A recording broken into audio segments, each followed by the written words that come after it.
season finale up next on SportsBar.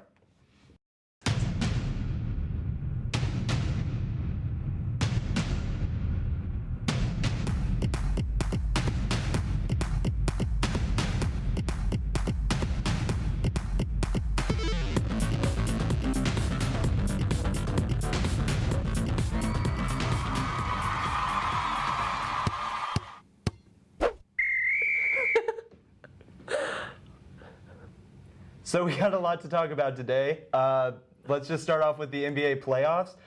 We've seen a few close matchups, and we've seen some not so close ones where they're still tied in the series, Hawks-Celtics, for example. So let's just move on. The Spurs have gone ahead and just sweeped it. The Cavaliers sweeped it. The Warriors haven't, but also Steph Curry's been hurt. How do you see this sort of like impacting the rest of their run? Not necessarily against the Rockets, because, I mean, yeah, but Cold State.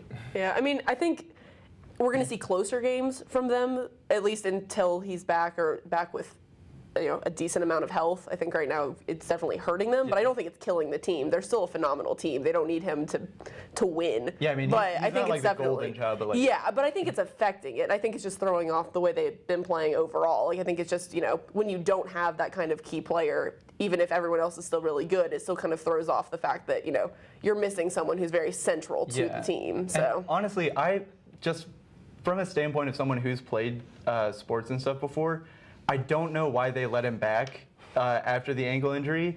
I mean, sure, he might have been feeling okay, but they could beat the Rockets without him. Let him rest, and now he messed up his knee. Like, I just think it was a bad move. Yeah, sort of like what the Redskins used to do with RG3. Like just. Yeah, I think it was more of a PR move than anything else. Like I think it was more of a, you know, he's fine. You know, we're gonna let him play. People come to see him play, so we're gonna do it. Like I don't think it was as much of a, I don't know. Like I don't think it was as much of a game move as it was just a, you know, people love Steph Curry, so we're gonna put him on the court no matter what. Yeah, So. I mean, I think for the rest of the Rockets series, like you said, it's probably not going to make a huge difference. Not at all. But I think it could make a serious difference in, you know, the second series. If he is seriously injured and can't come back for you know, a decent amount of time. Now, the good thing is that the Clippers Trailblazers series, who they play the winner of, could, I mean, right now it's Clips, you know, up 2-1, but, you know, Portland played better. If that series gets tied up tonight, you know, they have possibly the benefit of that series going kind of long. So if they're able to wrap it up in Game 5, the Warriors that is, then, you know, maybe Steph has, you know, a little extra time to rest. But I think the winner of that series, whoever that happens to be, Clips and Trailblazers, could seriously give them a pretty good series if Steph Curry's out, because, you know, without Curry all season long has been at least one player who has been seriously, you know, consistent for their squad. Lethal. Yeah, exactly. I mean, even in those games where, I mean, the game against Minnesota comes to mind, and several other games where they either did lose or, you know, almost lost in that incredible regular season they had. Most of those games, no one else was hitting except Steph, and he was kind of keeping them in the game. So without, you know, you mentioned he's not really kind of a golden child. Well, I mean, he kind of is. I mean, you know, because I feel like he is certainly the X factor for that franchise. The thing is that they have depth. Depth is just ridiculous. Yeah, they certainly do. And that depth That's what's saving him. That depth can help them score over 120 points against the Rockets. And the Rockets, don't get me wrong, the Rockets aren't like a horrible team, but they had the misfortune of coming up against the Warriors. And if that depth really helps them out, I mean, I think it'll help them out for the rest of the series and the next series to come, if it's against the Clippers or the Trailblazers. Because, I mean, honestly, I think the playoffs are about having a lot of key players and having that one player, like you said last episode, that Johnny Buckets. Well, the Warriors have about 3 Johnny Buckets, so they can make their choice. Yeah, but they certainly still have to continue to defend, particularly if Steph, you know, is out for a long period of time, because in that last game they ended up winning, you know, going away, but you know, that game was tight early on, and part of that was even when Steph was still in the game. But they only allowed, I think it was 20 points out of each quarter, the third and fourth quarters, which is, you know, excellent defense. I mean, I feel like that more than anything else is really what, you know, took them to that next level in that game and kind of made it a blowout. So they've been bringing that defensive intensity all season long, and there's not necessarily a reason why you would think they wouldn't, particularly with Steph out. but I think that is certainly something to keep in mind, that without him, defense becomes just that much more important. Yeah, I mean, like, if you look at, I mean, the Trailblazers obviously have, like, Lillard in them, but if you look at, if they get the matchup against the Clippers, Chris Paul, Blake Griffin, DeAndre Jordan, I mean, there's going to be a lot of big men doing big things in there. Not Chris Paul, but, like, Blake and DeAndre. So, I mean, I feel like if they are going to win that next series, it will come down to playing mean defense and then also just getting, like, transition on them, like, trying to outspeed them. So let's move on to a more local thing. Let's go ahead and bring up the SportsBar score of the week. It was the Hornets Heat game. So that was 96-80. We pulled one out at home. I think the main importance of this is, one, like, the Hornets are still in this, and two, it's their first postseason victory since 2002. Like, it's a big one, especially for people who've been watching this team sort of, like, slowly build up to this point. I mean, what would y'all say was a big impact in this, and what do you see for the rest of the series after this win? What I saw from the telecast, I saw a lot of Michael Jordan, man. And it was actually really, it was really uplifting to see that. I think just seeing Michael Jordan out on the bench really helped them out. Maybe it helped them out, but I think they had a very good game as well. So that's what I caught from it. Really, nothing. I mean, MJ's incredibly involved, and he's about 2 rows above the bench most nights there for the Hornets, which is pretty cool seeing the owner there, particularly when he's Michael Jordan. But in this game, I mean, I don't know how closely you guys watched, but it was a very tight game through halftime, and then like Frank Kaminsky just decided I'm taking the game over, and Frank the Tank put Winslow in the spin cycle a few times, and I was like, Justice has done it to him a couple of times. Yeah, still though, I was like, yeah, I get it, man. You know, get a big man. But that. It made me further realize, I mean, the mismatch he really kind of should have in this series, but he certainly played more minutes in this game, without Nick Batum. And I'm not saying Nick Batum certainly isn't. I think Nick is a part of the solution. He certainly is. I mean, he was the only one that could get it going in game 1 or game 2. But without him there, Kaminsky being able to play that much more did kind of put the spotlight on the fact that he does have some mismatches in this series. That makes me think possibly that, going forward, even if Batum comes back in the near future, at least for this series, maybe you play Cody Zeller a little less and Frank Kaminsky a little more. I mean, he can spread the floor, and he also puts it on the ground better than does really any of the other big men on the team. I agree. But it's certainly good to see him get one at home. I had a pretty good feeling about really any of these games during this homestand for the Hornets. I mean, they were 30-11 at home this year, and for a team that finished 14 games above 500, being 30-11 at home, it's a big deal. You obviously that's where you made your bread was at home. So I think in tonight's game, I think they'll get that one. I think they'll go back to Miami with the series tied. Yeah, no, I definitely agree. I think that the Hornets are one of those teams that seem to be especially affected by the mindset they go into the game with. If they're at home, if they've got a really good mindset, if everyone's healthy and happy and all that, they seem to play significantly better. Like, everyone's going to play better if they're having a good day or whatnot. But the Hornets seem even more so affected by that, and I think that it just really showed between Kaminsky and Lynn going on the 22-3 run or whatnot in the third quarter. I mean, they killed it. So I think that it's very effective, and I think that he's right. I think that we'll see another good game at home tonight, and then it may go back to what we're a little more used to after that. Yeah, I was going to say, like, it's all good that, we have this mentality, this drive when we're at home, but, I mean, after this, there's going to be 2 more games in Miami, and that, I mean, if we lose both of those, it doesn't matter if we can't go home for the 7th game to, try and pull one out. So, yeah. I mean, you certainly have to win at home, but, I mean, I think that the biggest factor in the 2 home wins for Miami the first go-around was the fact that we talked about it before the show. They shot historically well. Yes. They literally broke the NBA record, and I don't think that was necessarily, despite the Hornets. The Hornets played pretty decent defense. They really did. But, I mean, they just couldn't miss for 2 straight games. And, they split the season series. They finished with the same record, in the regular season. I mean, I see no reason why the Hornets can't steal one on the road.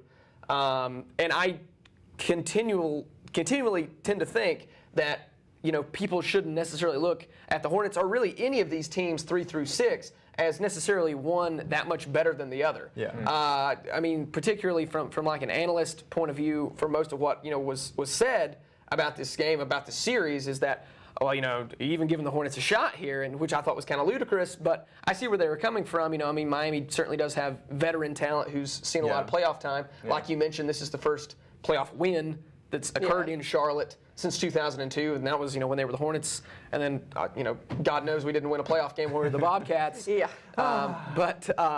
So it feels longer than 2002. Yeah, but I mean, I think this is a very doable task, so I don't want to just keep talking about it like it's this uphill mountain climb, when I think in reality this is a very reasonable thing for the Hornets to do. Do you see them stealing both the games at Miami, or do you think it'll go to 7? I mean, I think they might split.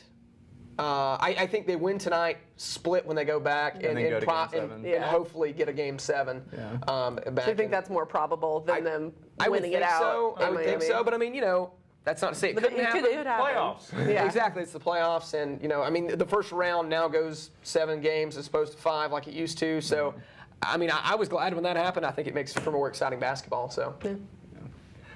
So I guess we can shift gears a little bit and move on to the NFL. I mean, the NBA, we're going to have to see how that pans out. It's really hard to predict that, as we saw from March Madness and all that. Yeah, we're not that good at predicting basketball. Well, I don't know about y'all, but... Okay.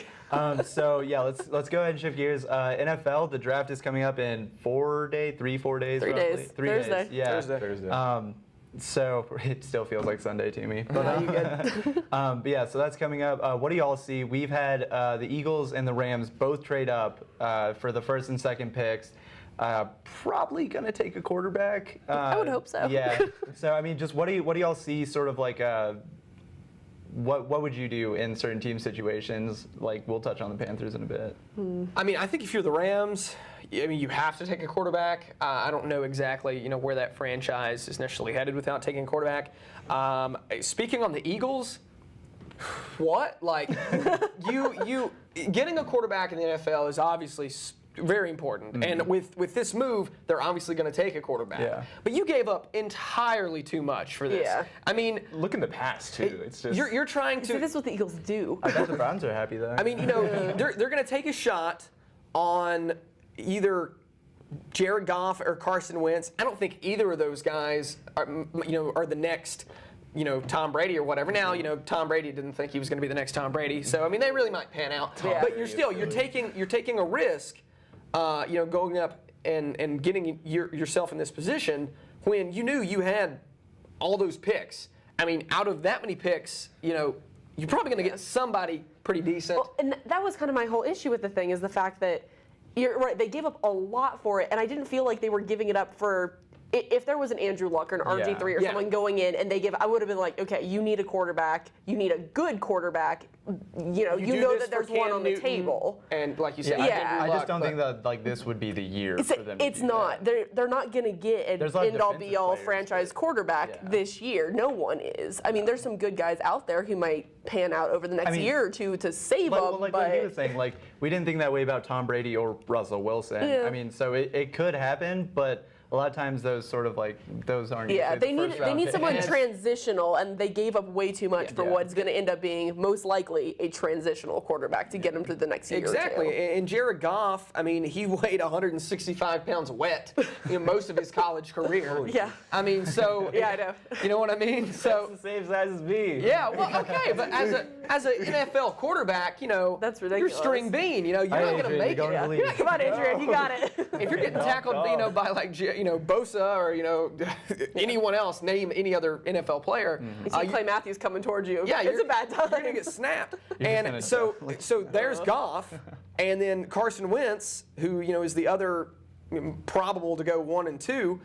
I mean, Wentz played no quarterback in high school and played only a year and a few months of quarterback in college. Now, that's not to say that he's not a good quarterback, but I mean, he played in a very, very, very run-heavy offense at North Dakota State. I mean, they only put the ball in the air on 3rd and long or on pick and roll. or Basically not like pick and the roll, but Ravens. bootleg. That's what I meant to say. So he essentially only threw the ball in those two scenarios, which is a lot. I think there's a lot of comparisons to Taylor Lamb and what we do. Yeah. But I don't think there's enough tape on him to really know. Okay, this is your guy, but what he's got going for him is that he's a mountain. I mean, he's 6'6", 265 pounds, so he fits, the Archetype. the Joe Flacco, what should be a quarterback kind of thing in the NFL. But I just think the Eagles gave up way too much. And then outside of that, I think we were talking about it. You were. I don't think Bosa falls out of the top 5. I hope not. I think he could Beast. go. He deserves I think he top could go 5. as high as 3. I think he'll probably go 4 to Dallas. Yeah. In my opinion. And Big then match. touching on the Panthers. I think we just take the best player available. I don't think we have any pressing needs that you just absolutely have to be addressed. I honestly think we need a DN though. I mean, we lost Johnson. So much depth in Yeah, but I mean, that still, position, I think that doesn't necessarily have to be addressed through the draft. I mean, I think free agency could do the trick there. But if we were to take a DN, I think at that far down, I mean, we're picking 30. We're in the Super Bowl, so the perks of being in the Super Bowl, right? Go down a lot. But picking 30, Shaq Lawson, maybe. I don't know if he's still Yeah. there. I think he's probably too good of a talent to fall all the way to 30, but we'll see. I mean, we also don't know what other teams might just throw a random pick out there. Yeah. And I feel like a lot of this is going to be offensive, even though there's a lot of depth when it comes to defensive players in this one. There's a few really good O-linemen and stuff too, but I feel like there's a lot of choices that we can have. And now with Norman leaving, we might need to a say, DB. are they going to try to pull someone in just to kind of say, sorry, we lost him, guys. they're Here pretty you young at go. quarterback. Actually, real fast, the SportsBar play of the week, it's a little unorthodox because it's not an actual play from a game, is just the Redskins picking up Josh Norman and Josh Norman leaving the Panthers, which he didn't want to do. He but, didn't yeah. want to do it all. Here's some sweet highlights. Okay, so I'm pretty opinionated about this subject. Josh Norman last year, I love the guy. I thought he played terrific. But I'm more of the opinion that anything that your DBs do is more of a result of what your defensive line's doing. And generally just your front seven. So, yes, I mean, he had good hands this year. I mean, he picked off, I think 7 balls and 5 in a row to begin the year. But he's not worth $60 million. No. He Which- just isn't. which is what Gettleman was and saying. I liked Yeah. the guy. I mean, he was a Carolina guy. You played at Coastal. I thought he was a good story. But for $60 million, I'm glad he's I'm glad he's a Redskin because now he's going to lose, most likely. I mean, the probably Redskins gonna might be lose. okay, but still, you're not going to be It's on not a gonna be Super great. Bowl contender. If I was him, this makes little to 0 sense. Just take a pay cut. Well, like, I mean, He didn't want to, then, Yeah, and that's what you have to go back to. he went It was on Michael saying- George's, his agent's fault that all this is happening. He didn't want. I mean, I'm sure he like pushed his agent a little bit, and then is like But the sort of fact putting that the blame on him. that he went back to the team like the day he found out it happened and said, "I will take whatever you give me. Let me be on this No, I team." mean, I don't think that was the case. I mean, he wasn't coming back for $30 million.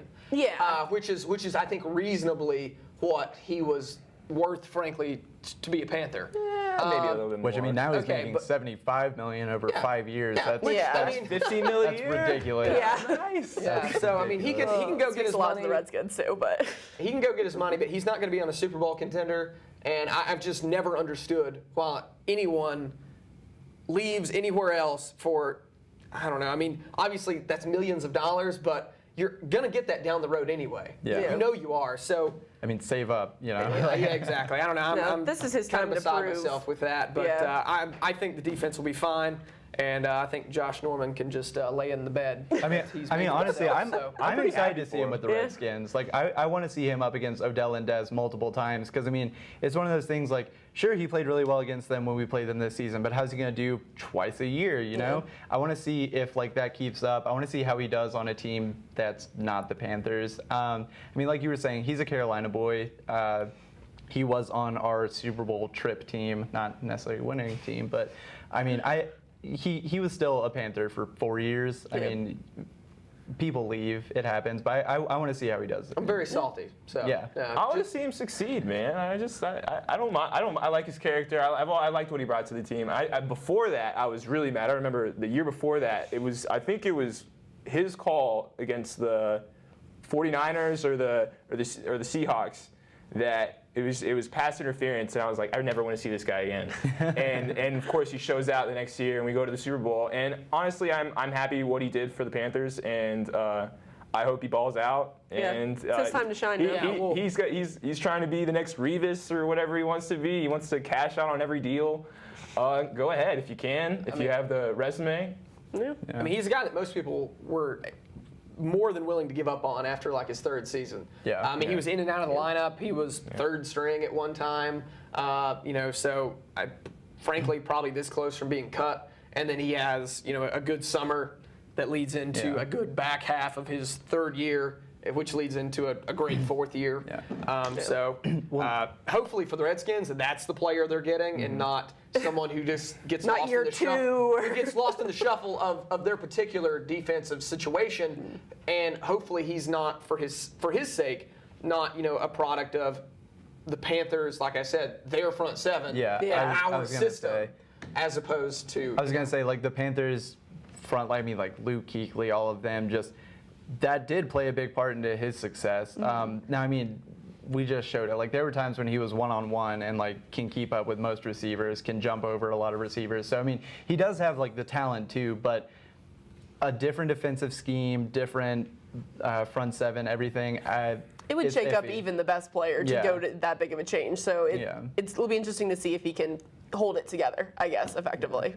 I mean, is there anything else that y'all are seeing in the NFL? I know that there's a deal on the table for Denver to get Kaepernick, but nothing's really moving with that. I'm not really sure if that's going to pan out. And even if it does, I mean, Kaepernick, to me, I think he was one person who we were talking about, Norman, might have been a product of his situation with Carolina. I think Kaepernick possibly could have been a product of his situation with the Niners. I mean, they had lots and lots and lots of talent on that squad, particularly on the defensive side of the ball. When he stepped into that role, and that was still during the transitional period of you're not really sure how to defend this kind of quarterback situation at this level.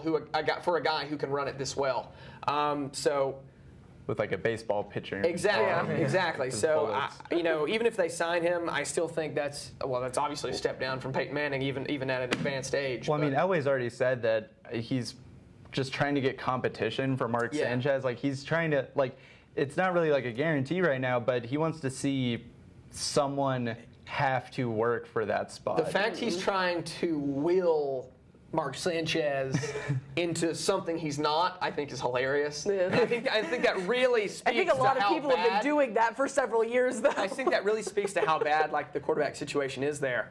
But one other thing I wanted to touch on the NFL draft, kind of going back here, the App State kind of side of things. I think really legitimately two guys for Appalachian might get drafted. Obviously Ronald Blair, he's the only Sun Belt player that was sent to the combine, who had a so-so combine. He did really well bench press. He ran a terrible 40, and then he came back in our pro day and shaved 0.4 of a second off his 40 time, which was huge. Wow. Nice. He went from running almost a 5.2 to running a 4.8. So that's great for Ronald. Somebody I think ate his that really Wheaties that helped. morning. Yes. So I think most of what I've seen, like he's got like a 5th round grade. I'd be awesome if he went So it'd be good for the higher. school if he someone needs goes that. at all. Exactly, too, but so he would be the only one, I guess, flying the Sun Belt flag potentially. But Doug Middleton, also an app guy, didn't go to the combine obviously, but had a very good pro day. And we had, I think it was 22 different NFL squads here to our pro day, which was fantastic. And I think most of them have been kind of indicating to him, if he does get drafted, anywhere from the 4th to the 7th round, depending on need, and if he just falls if he right. gets He can up to play the 4th, safety and corner. I mean, he could go to the Panthers. Who knows? He is versatile. I mean, he's fairly good size. He's a pretty big guy for that position, either one of those positions. So, I mean, I think he's got a chance there. And possibly Devontae Harris, the offensive lineman. I don't think he gets drafted, but he certainly has the size. He's Practice huge. squad. I think he can. I think he can possibly get on, a practice squad, like you said, or possibly make a roster. Not unlike Kendall Lamb did for the Texans. I mean, now Kendall Lamb starts for the Texans. Yeah. That happens a lot more than I think people actually think. So I think Appalachian will represent pretty well in both in the draft and next year. Show out. Yeah. So were there any other standouts from this past college season that y'all see going somewhere, or some people who were big names in college that might sort of fall off? I mean, what do y'all see for like Ezekiel Elliott and stuff? I think Ezekiel Elliott certainly. I think he's the best running back prospect in the draft. And in 2016, running backs oftentimes don't even go in the first round. And right now, Ezekiel Elliott's projected to go in the top half of the first round, so that means people really are high on him. Yeah. But he would obviously have to go, in the right situation to someone who actually legitimately needed a running back. I think a player like you said that really did well at the college level, who might just completely fall on his face. Or I'll give you two guys who might just completely fall on their face. Don't say Derrick Henry. No. That would be sad for everyone involved. But no, Paxton Lynch, the quarterback from Memphis. Okay. He's another guy who played little to no quarterback, as a young man, and I think. We're really desperate on quarterbacks this year. He never played in the huddle. I mean, it would be a huge process for him. I think it would be like a 3 or 4 year process. And then along those same lines, Cardell Jones. Cardell Jones is a freak athlete. Yeah. He's a freak athlete, but he's played very little.